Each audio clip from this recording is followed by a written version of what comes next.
Lorwyn eclipsado, episodio 5. ¿Y si somos sombras?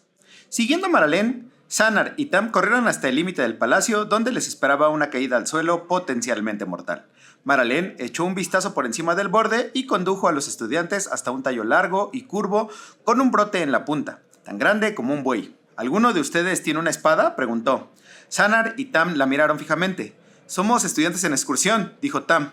«No vamos armados». «Bueno, no puedo llamar a un enjambre de hadas para que nos ayuden, o Rhys la seguirá», espetó Maralén.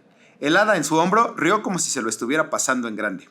«¿Solo tenemos que cortar el capullo?», preguntó Xanar. Maralén asintió y empezó a sacar cosas de sus bolsillos. Pedazos de barro y hojas aplastadas, flores gruñonas machacadas y un folleto para las pruebas de la Torre de Magos. Los aplastó todos juntos, machacando el barro y la vegetación hasta empapar el papel. Una vez hecho esto, lo colocó alrededor de la base del capullo y retrocedió. «¿Qué estás haciendo?», preguntó Maralén. «Ruta de estudios Prismari», dijo Xanar. Esa información fue suficiente para Tam, quien se tapó los oídos y se agachó mientras Maralén permanecía allí. Desconcertada, Xanar se metió los dedos en la boca, silbando. No pasó nada. Maralén frunció el ceño. «No entiendo qué...» Y el brote explotó, lanzando pedazos pegajosos por todas partes. La savia salpicó al trío y Maralén gritó de asco y desconcierto. «¿Tuviste que volarlo?», preguntó Tam. «Sí», dijo Xanar. Tras quitarle el capullo, el tallo era un tubo hueco y blando que descendía hasta el suelo. Maralén miró hacia el palacio y corrió hacia el tallo subiéndose. «Vengan conmigo», gritó. Xanar la siguió con entusiasmo. Tam miró hacia atrás, vacilante antes de saltar tras los demás. Dentro del tallo estaba resbaladizo y pegajoso, y olía nada más que al concepto viviente del verde.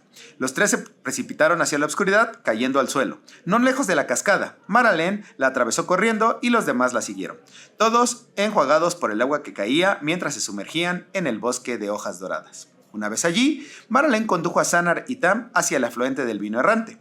Al llegar a la orilla del arroyo, se agachó y empezó a hurgar entre las raíces expuestas de los árboles que crecían junto al agua, sacando una barcaza de madera de su escondite. «Llevas tiempo planeando huir», dijo Tam, observando. «Es como si hubieras creado un mundo en el que sabías que no podrías vivir. Por eso le pediste a Rhys un favor y corriste cuando lo intentó. Ona era mi creadora y necesitaba saber que no me convertiría en ella si tuviera su mismo poder. Necesitaba saber que Lorwyn, Páramo Sombrío, estarían a salvo de su regreso. Pero sigo siendo yo misma.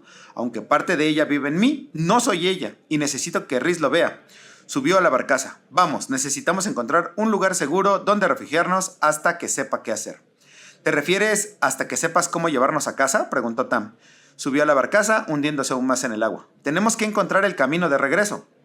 «Y necesitamos encontrar a nuestros amigos», dijo Xanar, sentándose junto a ellos. Maralén sacó una vara del fondo del bote y la usó para alejarlos de la orilla. Giraron hasta que la corriente los arrastró, arrastrando la barcaza rápidamente hacia el vino errante. «No sé dónde encontrar un pasaje para que regreses a tu hogar, pero haré todo lo posible en cuanto nos vayamos», dijo Maralén. «Te doy mi palabra ahora mismo. ¿Podemos concentrarnos en escapar? Rhys es cazador, rastreador y un enemigo muy peligroso». «Entonces, ¿por qué no lo liberas de su promesa?», preguntó Tam. Maralén suspiró. «Rhys es un elfo». «¿Entonces?». «Los elfos viven un instante, están aquí y se van antes de que les dé tiempo a ser menos que perfectos. Rhys es más viejo que cualquier elfo del que haya oído hablar, porque me hizo una promesa vinculante. Mientras esté atado a mí, mi magia lo mantendrá con vida». Parecía tan improbable que se sintiera obligado a cumplir su palabra que era mejor dejar la promesa en pie y conservar a mi amigo. Tam la miró fijamente. «Eso fue... la única forma que tenía de retener a alguien a mi lado que hubiera conocido a Maralén de la canción matutina cuando era una elfa y no el sueño de un hada». Maralén miró fijamente a Tam sin pestañear. Tam se preguntó si habría gorgonas en Lorwyn, porque Maralén ni se inmutó al mirarla a los ojos. Tampoco la mayoría de los estudiantes que conocía de Arcabios. No sabían que debían temer a la mirada de una gorgona, así que no lo hacían. Era extraño. En casa, incluso su maestro se inmutaba a veces, y ella no podría haberle hecho daño ni aunque hubiese querido. Cuando Maralén finalmente apartó la mirada, Tam se desplomó y cuando Xanar se inclinó fuera del bote para arrastrar los dedos por la corriente, dejaron que el agua los llevara. El afluente entregó la barcaza al vino errante casi con suavidad. El agua parecía saber que transportaba una valiosa carga. Giraron, pero no se balancearon demasiado, y salvo por los dedos de Sanar, permanecieron secos. El vino errante siguió fluyendo y ellos viajaron con él. Pasaron las horas, el sol en el cielo sobre ellos permanecía inmóvil y ocasionalmente flotaba junto a zonas oscuras en la orilla, lugares por donde Isilu había pasado acechando. Maralén los miró con ojos abiertos y desconcertados, pero no dijo nada, ni los estudiantes tampoco, lo que le dio tiempo para asimilar su nueva realidad. Flotaron sin cesar, hasta que finalmente pasaron bajo el dosel de un bosquecillo de manglares de troncos gruesos, deslizándose hacia las sombras iluminadas por el sol de un gran pantano. Una enredadera se extendía desde la orilla, atrapando su barcaza y arrastrándola suavemente hacia la orilla. Tam jadeó y comenzó a levantarse, haciendo que el bote se balanceara. Maralén le indicó que volvería a bajar. Este era nuestro destino desde el principio, dijo. Tengo amigos en esta ciénaga. Este es el hogar de la madriguera Bebediondo de los Bogarts, y a menos que se hayan mudado desde la última vez que nos avisó, encontraremos a Aisling aquí. ¿Aisling?, preguntó Sanar. Es otra persona a la que conozco casi desde hace tanto tiempo como a mí. Es una de las flamígeras del monte Tanufel, de donde nace el río Vino Errante.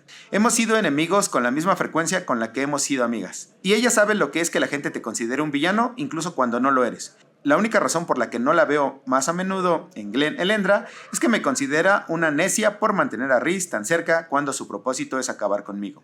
Si alguien sabe algo de tus amigos o del camino que te trajo aquí, esa es Aisling. Ella recorre el río y regresa llevando historias y secretos a la montaña. El camino del peregrino, una vez recorrido, no se abandona tan fácilmente. La barcaza chocó contra la orilla, balanceándose más fuerte sin tirar al trío por la borda, y Maralén se puso de pie, abriendo los brazos para mantener el equilibrio mientras salía. Una mano de 4 dedos, hecha de lo que parecía un cristal negro flexible, la sujetó por la muñeca y la arrastró hasta tierra firme. Tam y Sanar se quedaron boquiabiertos cuando una figura ágil, cuyo cuerpo compartía sustancia con la mano, emergió de las sombras, ayudando a Maralén a recuperar el equilibrio. Maralén sonrió cálidamente a la figura. «Aisling», dijo ella. «Maralén», respondió Aisling. Su rostro era una máscara del mismo cristal negro que su cuerpo, coronada por una llamarada de hoguera. Más llamas se filtraban por la línea de su garganta y de los pliegues de sus articulaciones, dándole el aspecto de un infierno apenas contenido.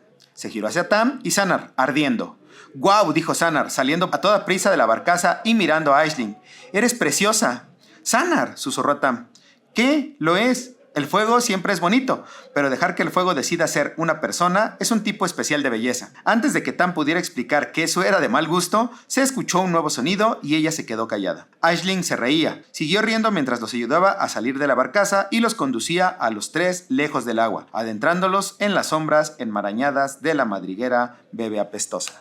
Los Bogarts resultaron ser el equivalente lorwiniano de los goblins, gente amigable y curiosa de la estatura de Sanar, cuyas pieles se presentaban en una deslumbrante variedad de colores, como un macizo de flores silvestres verdosas, a veces con aromas peculiares. Uno de ellos había llevado a Sanar a aprender a pescar anguilas en cuanto se supo que los 3 estarían en la madriguera unas horas, aunque no mucho más, ya que Maralén no quería darle tiempo a Rhys para que los alcanzara si podía evitarlo. Ahora, sentada a una mesa hecha de madera petrificada, atrapada entre la yesca y la piedra, Aisling, al otro lado, había derramado su historia como miel envenenada. Cubría la mesa entre ellas, viscosa, pegajosa y casi visible, mientras Tam observaba desde un rincón. «Y por eso estamos aquí», concluyó.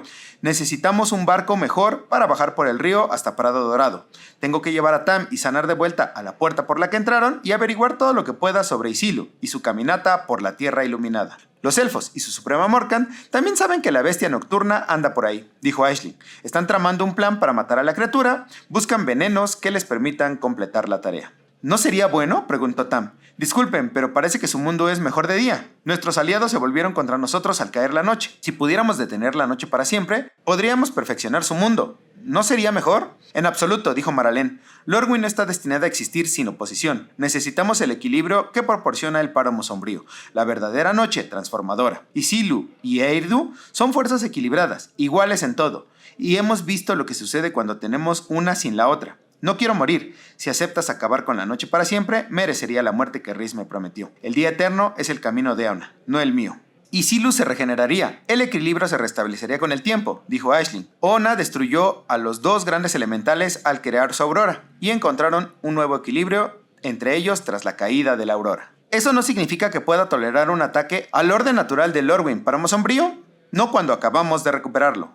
espetó Maralén. Entonces supongo que tendremos que detener a los elfos, dijo Aisling, con un tono de voz muy molesto. Encontraré el bote que necesitas y te acompañaré. Se levantó y se dirigió a la puerta. Afuera las risas resonaban por la madriguera, mientras Sanar luchaba por sacar del agua las anguilas resbaladizas, incitado por los bogarts que lo rodeaban. Sonrió, claramente disfrutando de la atención, y siguió adelante. Y en las ramas, fuera de la habitación donde Aisling había estado hablando con Maralén, un hada descansaba.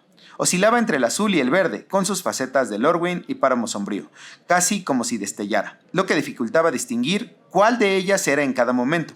Permanecía sentada bajo un rayo de sol, con la cabeza ladeada, ceñuda y perpleja, mientras escuchaba la conversación desde adentro.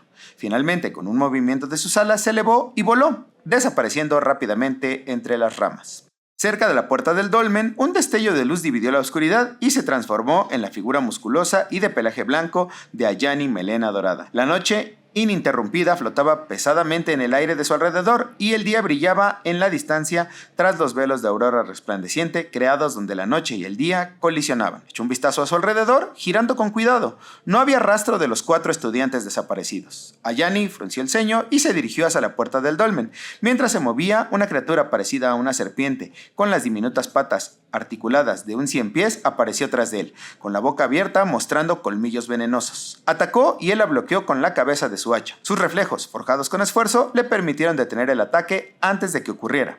No era una batalla que pudiera durar mucho. La serpiente era una bestia enorme y terrible, pero actuaba por instinto. Ayani era un gran guerrero, superviviente de 100 batallas contra enemigos más grandes que este. Hizo todo lo posible por repelerla sin herirla, apartándola con el hacha, intentando dejarla con vida. Pero la serpiente atacó una y otra vez hasta que finalmente no tuvo más remedio que abatirla. Respirando con dificultad, pero ileso, Ayani terminó su camino hacia la puerta del dolmen. Estaba intacta, sin sangre ni daños. Se agachó, observando el suelo hasta encontrar las distintivas huellas dejadas por los duros zapatos de Strixhaven, algo que no se veía normalmente en este plano. Apuntaban en dirección contraria a la puerta. Los estudiantes claramente huían de algo. Ayani lo siguió por el claro, dejando atrás las marcas de su pelea con la serpiente del Páramo Sombrío, y hasta el límite iluminado del prado. Apenas había salido a la luz del sol cuando una criatura parecida a un jabalí, con flores silvestres y setas creciendo en su ancho lomo herboso, se estrelló contra él, chillando de dolor y confusión. Bestias de Páramo Sombrío y bestias de Lorwyn, ambas impulsadas al ataque por el repentino cambio del día a la noche.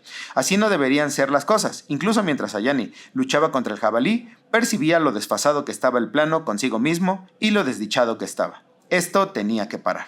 El bote proporcionado por los bogarts era grande y lujoso, al menos comparado con la barcaza. Tenía una cubierta superior, una inferior y un timón, lo que permitía que lo dirigiera alguien que entendiera de barcos. No era Maralén, tampoco era Tam ni Sanar, y aunque Aisling los acompañaba, no sabía navegar. Al final, varios bogarts accedieron a llevarlos por el vino errante, permitiéndoles regresar el bote a la madriguera una vez que los pasajeros hubieran sido desembarcados cerca de Prado Dorado. Maralén estaba de pie en la cubierta, con las manos aferradas a la barandilla y la mirada fija en el denso borde del bosque. Tam se acercó a ella, con el cabello moviéndose y enroscándose mientras permanecía en un breve silencio. Finalmente preguntó: ¿Qué estás observando? Rhys, dijo Maralén. Sabe que no me quedan muchos amigos fuera de Glen Elendra. Seguro que sospecha que iría a Aisling antes que nadie, y estoy segura que nos sigue. Los amigos son importantes, dijo Tam, pero también pueden hacerte vulnerable. Volvió a mirar a Sanar por encima de la barandilla, con una mano azul colgando en el agua. Sí, dijo Maralén, me temo que es cierto. No deberías estar aquí, ninguno de nosotros debería. Por eso tenemos que ir a buscar a los demás y... Tamira, tú misma lo dijiste, dijo la reina hada con dulzura. Es demasiado peligroso. Enviaré a tus amigos a buscarte cuando todo esto termine e Isilu vuelva a dormir. Te doy mi palabra. Tam frunció el ceño. Huyes de este Rhys porque quiere cumplir su palabra. Por favor, perdóname por no confiar demasiado en tus promesas. Lo decía en serio cuando le pedí su palabra, dijo Maralén. Es que no estabas aquí. Las cosas eran diferentes entonces. No sabía cuánto se recuperaría el mundo de lo que ella había hecho. Dice la verdad, dijo Aisling acercándose a ellas. La antigua reina férica, Ona, logró capturar las auroras que se formaban naturalmente entre la noche y el día y entrelazarlas en una sola gran aurora que mantuvo a todo el plano en un estado u otro durante siglos. La noche nunca caía, el día nunca salía. Estábamos destinados a ser criaturas de equilibrio, alternando entre la noche y el día según las órdenes de Irdu e Isilu, y ella nos detuvo donde estábamos para estancarnos. Lorwyn no recuerda a Páramo Sombrío, ni Páramo Sombrío recuerda a Lorwyn, pero una criatura sabe cuando es solo la mitad de lo que debería ser. Ona rompió el mundo, dijo Maralén. ¿Por qué es tu culpa?, preguntó Sam. Que Ona haya regresado no es motivo para que mueras. Ella me hizo, dijo Maralén. ¿Y? ¿Solo porque es tu madre? Ella no es mi madre, dijo Maralén. Ella me creó. Se arrancó un pedazo de sí misma, como si se arrancara un pétalo a una flor, y me creó.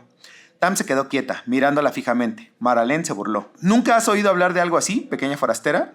¿Creías que todas las vidas comenzaban con un abrazo amoroso y una familia que te daba la bienvenida? La mía comenzó con la enramada de Ona, nacida de un pétalo y larva, distinta de las hadas que me rodeaban porque estaba a medio terminar, esperando a que la propia Ona me hiciera pasar por mis estadios. Debería ser su avatar, una parte de ella, llevando su conciencia por delante de la mía. Me alimentó con néctar, jalea real para una reina, y me arrancó las alas de los hombros cuando empezaron a formarse. Me mantuvo como un arma, no como una niña. Podía ver la inquietud extendiéndose por el mundo, el ciclo luchando por reafirmarse, y yo estaba destinada a convertirme en ella cuando el mundo inevitablemente se alzara contra ella. Solo cometió 2 errores, mi madre creadora y yo fui uno de ellos. ¿Y qué era el otro?, preguntó Aisling con repentino interés. Maralén se giró y la miró parpadeante. ¿Qué? Dijiste que cometió 2 errores. Eres el único avatar de Ona que conozco. ¿Cuál fue su otro error? Ah, se estremeció Maralén. Ella me creó y me moldeó, y cuando llegó el momento oportuno, me metió en la piel mudada de Maralén de la canción matutina, quien ya no la necesitaba. Me convirtió en un elfo para gobernar Lorwyn, sin considerar lo que el corazón y la esperanza de un elfo podrían hacer con sus meticulosos planes. Me convirtió en otra persona cuando me casó con mi máscara. ¿Fue ese su segundo error? No. Maralén miró el agua. Mi creación fue su segundo error. El primero fue mi hermano. Debía gobernar Lorwyn cuando Ona ya no pudiera llevar la corona, pero no fui su primera opción. No estaba segura de que ninguna parte de ella pudiera recordarse a sí misma como ella lo hizo al ser sometida a la luz del Páramo Sombrío. Así que creó a otro antes que yo, destinado a ser el príncipe de Páramo Sombrío en espera. Lo hizo incompleto. ¿Cómo me haría a mí? Pues solo estaba destinado a servir a la mitad del mundo, y pretendía llenar nuestro vacío con ella misma, su frialdad y su crueldad, su deseo de crear un mundo de la nada más que Ona. Yo sabía que él tenía defectos cuando decidió crearme, de la otra mitad del mismo pétalo. Él luchó contra ella y la desafió, y exigió que lo dejara gobernar Páramo Sombrío según el ciclo natural de las cosas. Los recuerdos que tengo de antes de ser Maralén provienen originalmente de Ona, y están teñidos por su experiencia. Recuerdo a mi hermano mayor luchando contra ella con tanta fuerza que pensé que el palacio se derrumbaría. Quería ser el mismo y suyo, no de ella. Se hizo amigo de un gigante, un sabio que contaba historias de Eärdur e Isilu. Entonces eran leyendas, no partes de nuestro mundo. Lo llamó padre. Se comprometió a ser un buen hijo y Ona se enfureció. Ordenó que mataran al gigante donde pudiéramos verlo y le dijo a mi hermano que la única lección que debería aprender de los padres era esta, que los padres siempre te abandonan. Los padres siempre caen. Mi hermano estaba destrozado y juró que nunca la perdonaría, ni a ninguna parte de ella. Por muy incipiente que estuviera, no lo volví a ver después de eso. ¿Ona le hizo daño?, preguntó Tam. No. Me arrastró para convertirme en Maralén, y para cuando recordé quién y qué era, mi hermano ya no estaba. Las hadas me dijeron que se había esfumado en el verde, y no lo he vuelto a ver. Que yo sepa, lo único que queda de Ona vive en mí, a través de mí. Ella podría regresar, y por eso Rhys está atento a las señales de su despertar, listo para batirme en cuanto las vea. Así que como ves, es culpa mía. Yo formaba parte de Ona cuando lo destrozó todo. Rhys solo busca impedir que ponga fin a la sanación. Esto es una tontería, dijo Tam con terquedad. No se te puede culpar por lo que ella hizo antes de que existieras. Aunque fueras parte de ella, no tuviste ningún control, no es tu culpa. Sentada en el borde de la mesa, la hada que los acompañaba miró a Maralén con el ceño fruncido, con las alas a medio manto. Abrió la boca, dando la impresión de que iba a hablar, pero se estremeció al ver que el bote se detenía bruscamente, chocando con fuerza contra la brilla. Aisling y Maralén se apresuraron a gritarle a los Bogarts que los guiaban por el río, exigiendo saber qué pasaba. En medio de la conmoción, el hada se levantó y voló, con una expresión perpleja en su rostro. Al timón, el viejo Bogart se dejó invadir por los gritos. Luego se inclinó hacia adelante y gritó: ¡Miren el río! Todas las nuevas experiencias que hay no significan nada si no puedo llevármelas a casa. Maralén y Ashley se giraron para mirar y luego se quedaron sin aliento. El río, justo enfrente, estaba surcado por una densa línea de noche con auroras centellando en su orilla. Y al otro lado solo había oscuridad. El Páramo Sombrío había tomado el vino errante. El barco se detiene aquí, dijo el Bogart. ¿Qué hacemos?, gimió Maralén. Caminamos, dijo Aisling. Mi memoria está tan intacta como la tuya. Maralén frunció el ceño. ¿Qué? El toque del elemental ha dejado algunas secuelas. Mi forma puede cambiar de la noche al día, pero mi corazón ya no cambia. Sanar corrió por la cubierta hacia ellos. Aisling se giró hacia él. Mientras permanezcas bajo mi luz, deberás conservar algo de tu naturaleza diurna. En el lugar de donde venimos, la gente no cambia entre la noche y el día, dijo Sanar. Mejor aún, dijo Aisling. Hizo una reverencia al Bogart, al timón, y luego condujo a los demás a un lado donde descendieron por la escalera hasta la orilla iluminada por la aurora. Como un depredador, a la casa, Páramo Sombrío acechaba en silencio. ¿A dónde vamos?, preguntó Quirol con las manos atadas con un trozo de seda élfica. Incluso eso habría sido un compromiso. La perfecta había querido asegurar sus pies hasta que Yuwen le recordó que Quirol no podría huir si algo los atacaba mientras recogían el guante del amanecer. Morkan frunció el ceño, pero estuvo de acuerdo en que dejar morir al vampiro antes de que pudiera recuperar el guante del amanecer no servía de nada. «Silencio», dijo Morkan bruscamente. Yuwen se acercó, bajando la voz, y dijo: «La noche no traza una línea recta. Hay una arboleda aquí, en la hoja dorada, que Isilu ya ha tomado, y las flores que necesitamos deberían estar creciendo allí. Vas a entrar y recogerlas para nosotros». «Lo haces parecer fácil», se quejó Quirol. «Sí, solo tienes que coger algunas flores». Morkan se giró para mirarlas y Quirol se estremeció. «Te dije que guardaras silencio», dijo con voz fría. «Espero obediencia de quienes me sirven. Recoger flores fue lo que me metió en esta situación en primer lugar». Yuwen pinchó a Quirol en la espalda con su lanza, y ambos le lanzaron una mirada herida. Yuwen hizo un gesto con la cabeza hacia Morkan, con expresión suplicante. Quirol suspiró y mantuvo la boca cerrada. Si lo hubiera hecho antes, Morkan quizás no se habría dado cuenta de que podía pasar del día a la noche sin perder la memoria ni distraerse transformándose en su yo del páramo sombrío. Caminaron el resto del camino en silencio, deteniéndose cuando una línea de auroras apareció en su camino. «El forastero continuará», ordenó Morkan. «No entiendo ¿Me estás contradiciendo?». Su voz era venenosamente agradable. «¡Qué elección tan fascinante!». «No, perfecta», dijo Yuwen desplomándose mientras volvía a centrarse en Quirol. «Tienes que irte». Quirol palideció. «Por favor», dijo, «esta no es mi lucha. No quiero decir no sé. Simplemente ve», dijo Yuwen, y lo empujó hacia adelante. Quirol atravesó la hilera de arcoíris a trompicones y miró hacia atrás, desmoralizando a los dos elfos que se encontraban en la luz. Yuwen hizo un gesto con su lanza y Quirol se giró para adentrarse, dirigiéndose al centro del bosque. La alta perfecta Morkan no había podido describir las flores del guante del amanecer, limitándose a decir que las reconocería al verlas. Así que siguió caminando, observando el terreno con la esperanza de encontrar alguna señal. Cuando llegó, se quedó sin aliento. Las flores del guante del amanecer crecían en pequeños grupos, brillando de rosa, púrpura y blanco azulado, como el amanecer destilado en algo tan hermoso que parecía imposible. Sus manos atadas temblaron al extender la mano para arrancar una ramita, y se encontró deseando, desesperadamente, las tijeras de la escuela, diseñadas para no dañar ni un solo pétalo. Una rama se partió tras de él. Quirol se tensó, y sus oídos, vampíricamente agudos, oyeron el crepitar de hogueras distantes y apasionadas que se acercaban sigilosamente. Se giró y vio siluetas obscuras, figuras humanoides que crepitaban con un calor apenas contenido, como brasas apiladas. Era fácil pasarlas por alto en la oscuridad. Su presencia solo las delataban las tenues brasas en sus ojos. Se puso de pie de un salto y corrió. Las brasas lo persiguieron.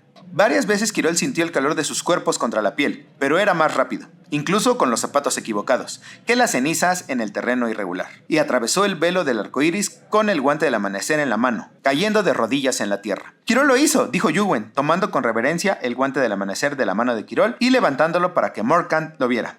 «Pero las cenizas», miró con inquietud las figuras en el lado oscuro del velo, reacias a seguir adelante, ardiendo en la oscuridad. «El extraño los evadió una vez. Puede volver a hacerlo», dijo Morkan. «Que regrese». «No, no iré. No moriré por ustedes. Morirás por lo que yo diga», dijo Morkan. «Necesitamos más guante del amanecer. Vete. Yuwen, haz que se vaya». «No lo haré», dijo Yuwen. «No merece morir así». «¿Yuwen? No». Morkan los fulminaba con la mirada, claramente dispuesta a insistir, cuando una mancha blanca surgió de entre los árboles y aterrizó entre ellos, con un hacha enorme de 2 filos en las manos y el pelaje de sus hombros erizados. Gruñó a la línea de la aurora y las cenizas se retiraron. Gruñó a Morkan y ella le devolvió el gruñido, menos bestial, más arrogante. Entonces se volvió hacia Quirol, quien se colocó frente a Yuwen, listo para defender al cazador elfo del enorme hombre león. En cambio, el león habló. «¿Eres uno de los estudiantes desaparecidos de la profesora Bess?», preguntó. Un alivio invadió a Quirol con tanta fuerza que parecía que los iba a arrastrar por completo. «Sí, señor», dijo. «Me perdí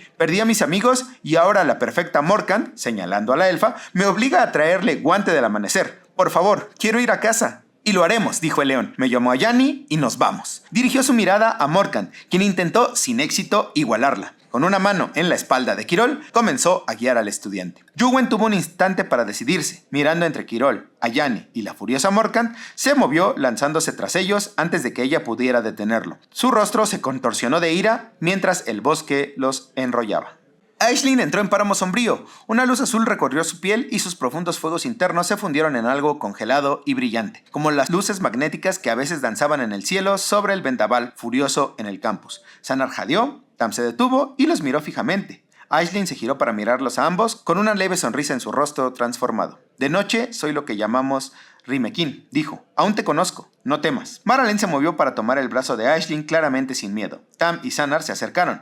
Empezaron, los cuatro a caminar con dificultad hacia la pradera dorada transformada. Estaban a menos de la mitad del camino cuando las flechas empezaron a hundirse en el suelo a su alrededor. Aisling resplandecía con un azul brillante y amenazador. Maralyn gritó confusa. Y los habitantes de Páramo Sombrío, con sus ojos de luna, emergieron de entre la maleza y los arbustos que los rodeaban, lanzas y cuchillos en sus manos, con la transformada Brigitte al frente del grupo. No podemos luchar contra ellos o les haremos daño, dijo Aisling, todavía furiosa. ¿Qué hacemos? Descubrimos a dónde nos llevan, dijo Sanar. Los Kitkin los rodearon, arreándolos hacia el interior de Páramo Sombrío, más allá de la ciudad que se alzaba y acechaba a la vez, repleta de defensas peligrosas en su quietud. El suelo era un charco de obscuridad total, salpicado de hongos y flores brillantes, como el cielo nocturno, arriba y abajo a la vez. Siguieron caminando y seguían caminando cuando Tam se detuvo y se estremeció. ¿Qué?, preguntó Maralyn. Es que se siente como un té caliente en las noches frías, dijo, como cuando sabes que va a helar, pero tienes un buen libro y una chimenea encendida. ¿Por qué se siente así? En la cueva nos sentimos así, dijo Sanar. Maralyn ya no los miraba. Miraba hacia atrás, a lo lejos. Sé cómo, dijo. Se giraron todos, incluso los Kitkin, y vieron a Isilu caminando serenamente hacia ellos, con una pequeña mancha verde revoloteando frente a la cabeza, coronada por la luna de la bestia. Maralyn jadeó, tapándose la boca con las manos. ¿Qué?, preguntó Aisling.